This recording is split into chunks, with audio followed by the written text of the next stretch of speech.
So I was thinking today, and the rankings came out. The welterweight rankings came out, and I thought that they were pretty interesting, based on what we saw at UFC 322. And I could think of no other person. Only one person that I called, and that was my boy Olin, MMA anomaly. Um, First of all, I know that you watched. Well, actually, now that you've watched the card twice. So, what did you think specifically about the welterweights from this card? I mean, let's make no mistake about it. If this were a movie, the welterweights were the star. There's that just call a spade a spade. These guys showed up and showed out, and it truly felt like if I had to describe it in a nutshell, especially from a welterweight perspective, it was just truly a night that was the passing of the torch, the passing of the guard. Mhm. These young dogs, they're exactly that. They're animals, bro. They're built They're different. ready too. They are so ready. That's what's so crazy about it.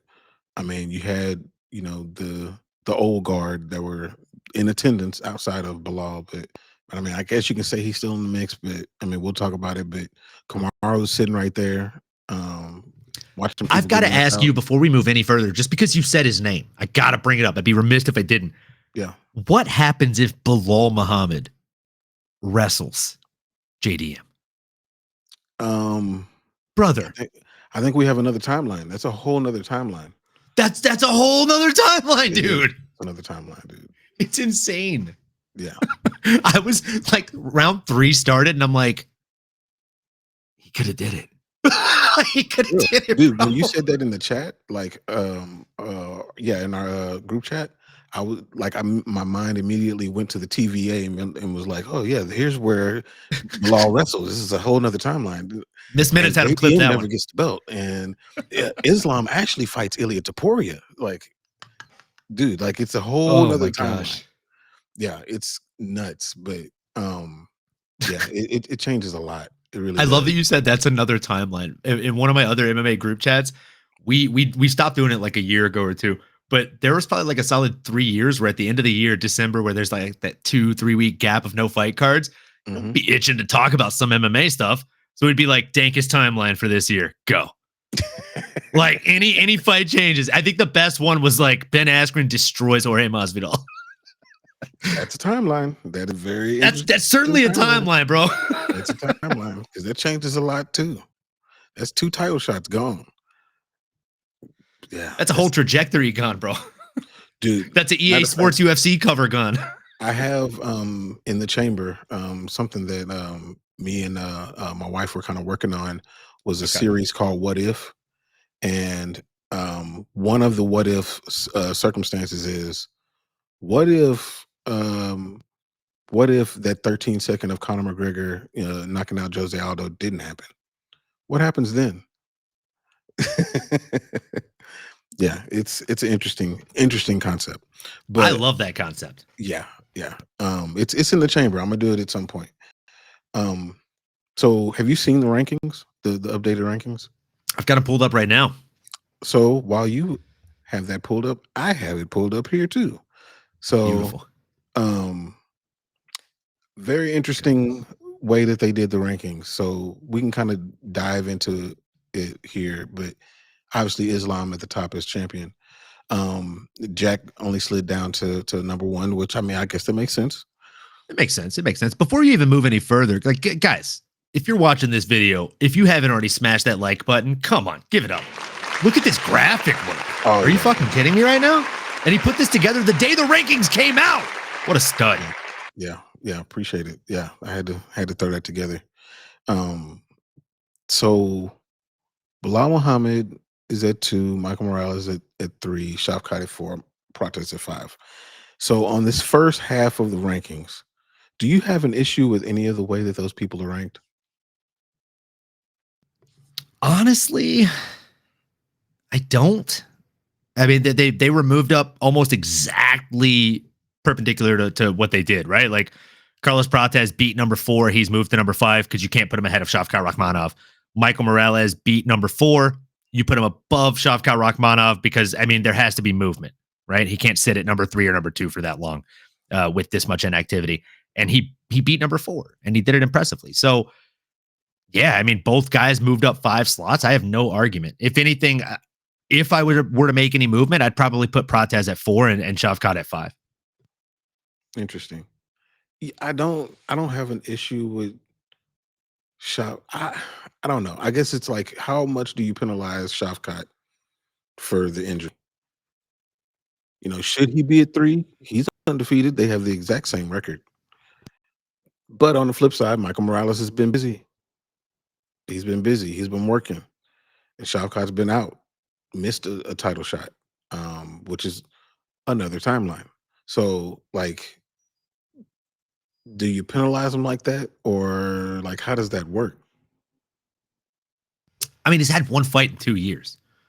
It's bad. It's bad. That's a tough layoff, bro. And then like there's rumors of the mandatory military service that he'll have to do. So Yeah. like there's another layoff incoming. I don't know. I genuinely feel like Protas deserves to be up front. The only reason that there should be an argument is because Ian Garry beat him.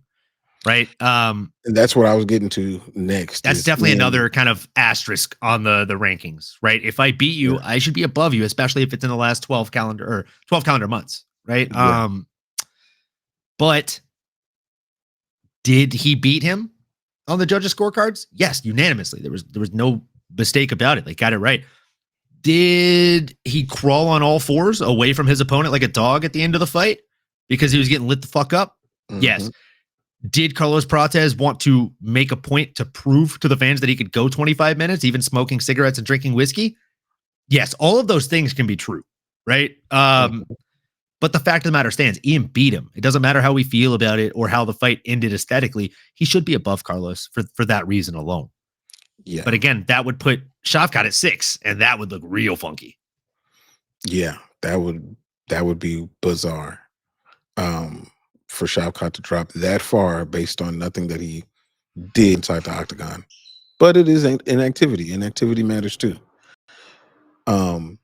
So Sean Brady being at 7, and Kamaru being at 8. How do you reconcile that? Sean Brady deserves to be at number 7. He's only lost 2, but he's lost 2 at the biggest scale, right? And those things are big setbacks. He lost this time to somebody who was ranked number 7. So again, it makes sense for him to get pushed back to number 7. They essentially swapped places. The only difference is Michael Morales, because of the stunning performance he put on, he got an extra +1 on his slotting, right? He got moved ahead of Shavkat. I had no problem with that. Kamaru Usman, though, look, Ola, if you're listening from the Fight Week show, maybe like put us on mute or hit the earmuffs, but I know you don't like this, brother. Kamaru Usman, like what this sport, you know this, Jax, probably more than anybody, right? Like it's a sport of what have you done for me lately, not what have you done for me. Yeah. And Kamaru Usman, respectfully, hasn't done a whole lot for us lately. So I don't understand why he's 8, let alone top 10. Like Buckley should be above Usman, respectfully. Even though he beat Buckley? Yes.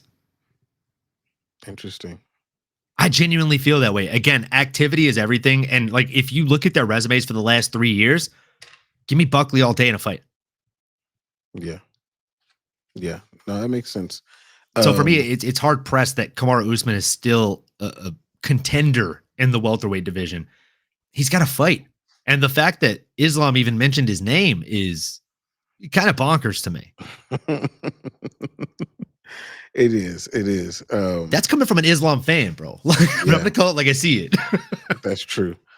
So, okay. And then we got Leon. Leon is, I feel like Leon should not even be in the rankings. I feel like he should have immediately put those gloves down and walked out of there, quit while you're ahead type of thing. And he's not really ahead. I mean, he's lost to some killers, but he's lost. And it's getting more and more impressive every single time he loses, as far as how he's losing. So I feel like it's a good time to walk away. But the big question is, who should fight who? Who should Islam face? Islam should face Bilal Muhammad. And I know that's not the answer anybody's expecting. Bilal's only loss in like recent history really is to Jack Della Maddalena. The only person that's ever masterclassed him is Jack Della Maddalena. I want to see these two against each other. Other than that, like you do Jack Della Maddalena versus Kamaru Usman, rid the division of him entirely. You do Ian Machado Gary versus Michael Well, he got the Morales, and you matchup this do weekend against Bilal. what's that? So I said Ian is fighting Bilal this weekend. Oh, that's right. That's right. Ian's fighting Bilal already. So honestly, the winner of that then should fight Islam Makhachev. The loser of that should fight Shavkat Rakhmonov or Michael Morales, and then whoever's not picked up should fight Carlos Prates.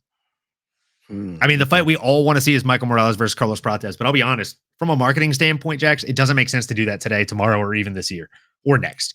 You have two shiny new toys. The worst thing you can do is give them to the aggressive kid on the playground and let them slam them into each other and break one of them. Yes. That's not good for business. It's just not.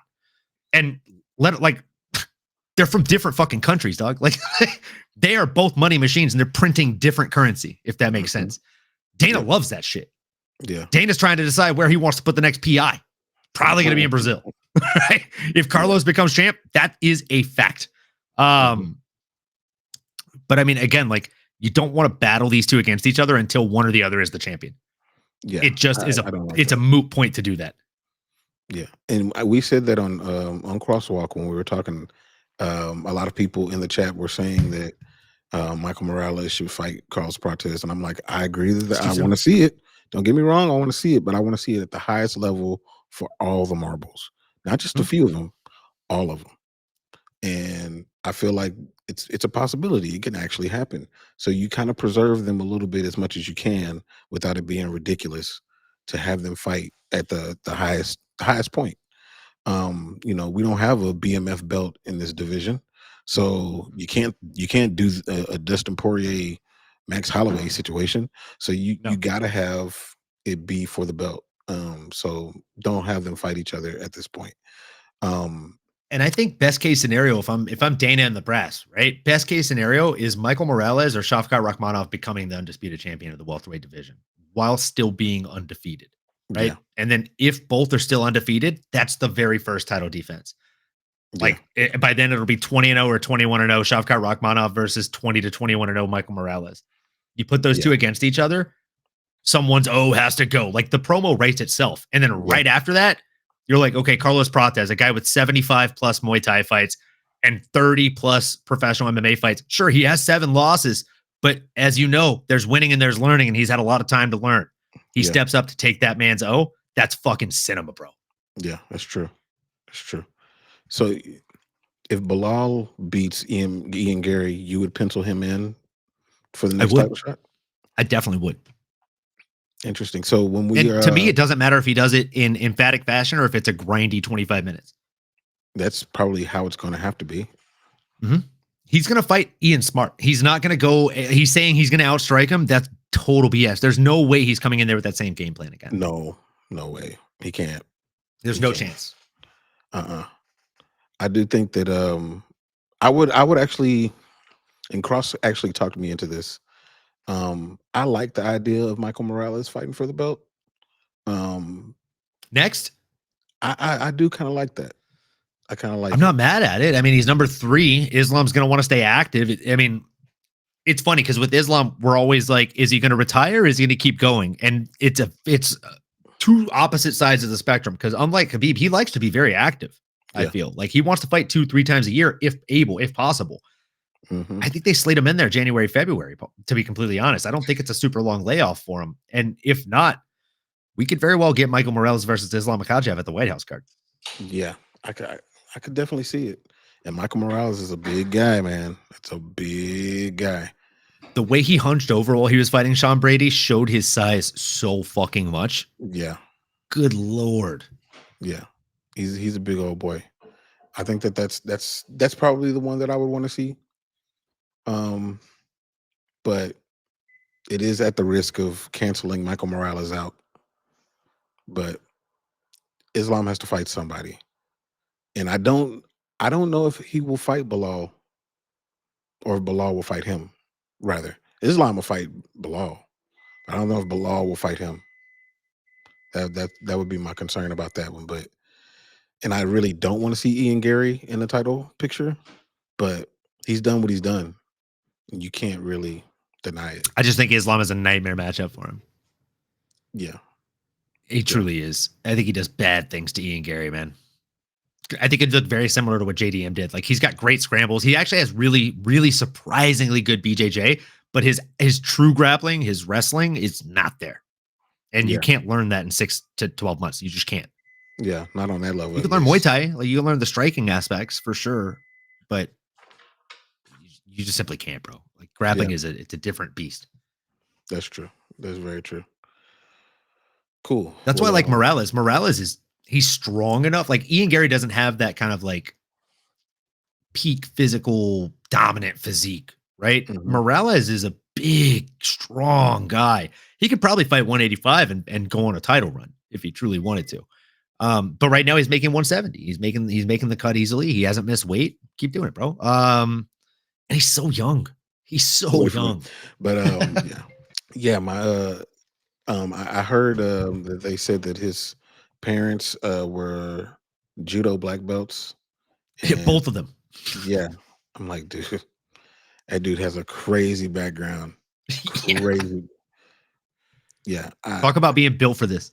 Yes, absolutely. Yeah. So I think I got your title picture down, and it totally makes sense.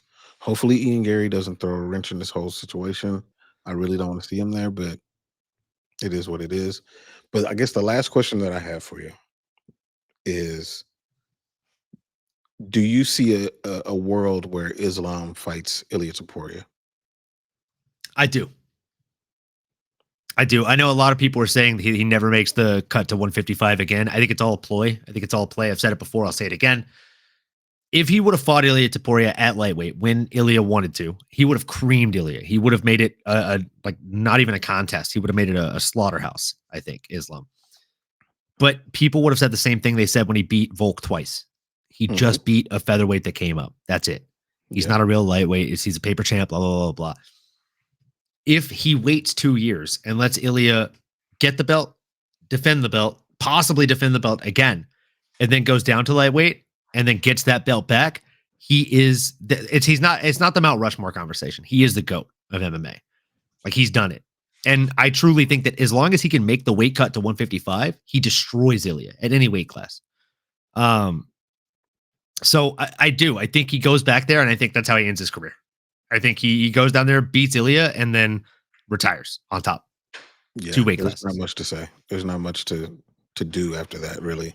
I mean, another thing that we talked about was, I asked him if he thought that Islam is definitively past Habib, and it was, a resounding yes. It's like, dude, it's not even close. It's not even a conversation anymore. Which, like, of course, what he did at 170 on Saturday is insane. Yeah. The people that, like, that. Me too. I at least had an argument for him to be there before. Now there's no argument. It's just like, if you don't believe that, I'm not arguing with you because you're silly. You're a silly person. He absolutely cemented his legacy on Saturday night, and he did it in astounding fashion. And if you don't like the way he did it, don't be mad at Islam. Be mad at JDM. He's the one that couldn't get up. Yeah, he had just enough Brazilian Jiu-Jitsu to defend the submission threats. That's what Craig Jones went in there and taught him. How to not get submitted. He did not teach him how to get up. He did not teach him how to not end up on his back. They said numerous times this week, we will end up on our back. We know it's inevitable against somebody like Islam, but we've got surprises for him when we get there. Turns out that was wrong. They didn't have any surprises for him. They just knew how to get out of things. Like, it was all defensive ploys. And, like, again, JDM, you want to know how that fight felt for him? Look at his face going into the first round and look at it going into the 5th round. Yeah, man looked like he was about to cry. He did. And I'm not even making fun of him. Like, there's zero shit talk for me right now. Like, if I were him, I would have probably been crying. I would have been sobbing in between rounds, because you're going into the 5th round. You've done everything you can to hit this guy with everything you got. He was eating him up with some body shots. He even caught him with a couple of, like, 1-2s to the head. Islam just kept marching forward like a goddamn zombie, bro. Yeah. Like a Dagestani zombie, which is the only thing scarier than a fucking Korean zombie, I think. And JDM didn't know what the fuck to do with it. If that were me, I'm sitting on the stool in between rounds 4 and 5. I'm looking at this animal, this bear from the fucking Dagestani mountains, and I'm thinking everything I've worked for the last, 28 years, 30 years, this guy just came and took from me in one night. And there's not a goddamn thing that I feel like I can do about it. Not anything legal. No. And Islam said it after the fight. Like, did you have a different game plan coming into this one? What was the game plan? Brother, these guys all know my game plan, but nobody gonna stop this. Yep. Like, it's a fucking fact. Khabib used to say the same thing, just a little bit more energy. Brother, these guys all know what I'm gonna do. Who gonna stop this, brother? Tell me. It's the same thing. Yep, it is. It is. That's true. It's father's plan, bro. And like, again, if you don't like this, go watch Muay Thai where they don't get to take you down.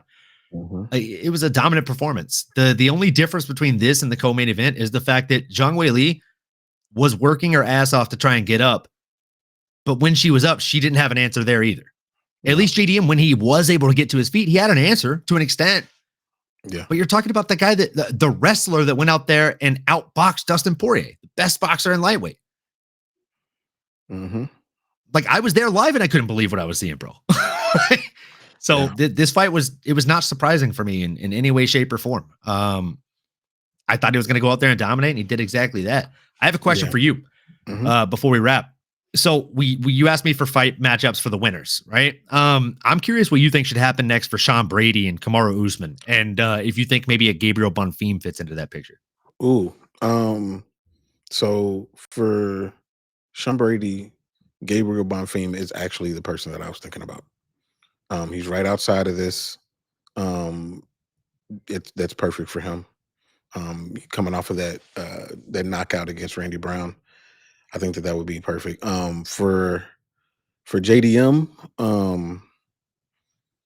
I think I like the idea of a Kamaru Usman, and that's really almost like because I mean Kamaru's coming off of a win, but it is kind of a boost for him. Like, you've done so much for us in the past. You're a legend in the division. Let's give you another bite at the apple. If you can beat JDM, then we can talk about a title shot. I think that's. I don't mind that at all. Yeah, I don't mind that. JDM is a tall task, sir. He is. I'm not gonna lie. I was thinking Leon Edwards versus JDM and Kamaru versus Jeff Neal. That would be interesting. I don't know. It'd be a big step up for Jeff Neal. I don't think Kamaru would take it either. That's my only issue with it. Yeah. But I think if you flip those, Leon would probably take that. Leon would take it. Leon just needs to win. Jeff Neal, that would be very exciting. That'd be a really fun fight. He'd actually be able to showcase his boxing again. Yeah, but he might get knocked out. He might. Hands of Steel has that nickname for a reason, man. Yeah. Tough game. For sure. It is a tough game. The face that Leon made when he got knocked off his feet. Dude. Bro. It was the same. It was almost pixel for pixel, the same face that Kamaru Usman made when he got knocked out cold. Karma is a brutal sport, man. Karma is very interesting. I mean, my boy who doesn't watch MMA, randomly because he follows me, probably has MMA shit popping up on his Instagram feed. He sent me yesterday the clip of Silva snapping his leg. Or no, Weidman snapping his leg. And I was like, oh, let me show you something cool. I sent him the video of Silva snapping his leg on that same guy. And he's like, what the fuck? And I was like, yeah, karma and MMA is a very weird, wild thing. It is very, very weird. And then I sent him the one of Kamaru Usman and Leon Edwards, and he's like, this is the craziest sport. It really is, though. It's as real as it gets. That's what they say. That's a fact. It's a fact.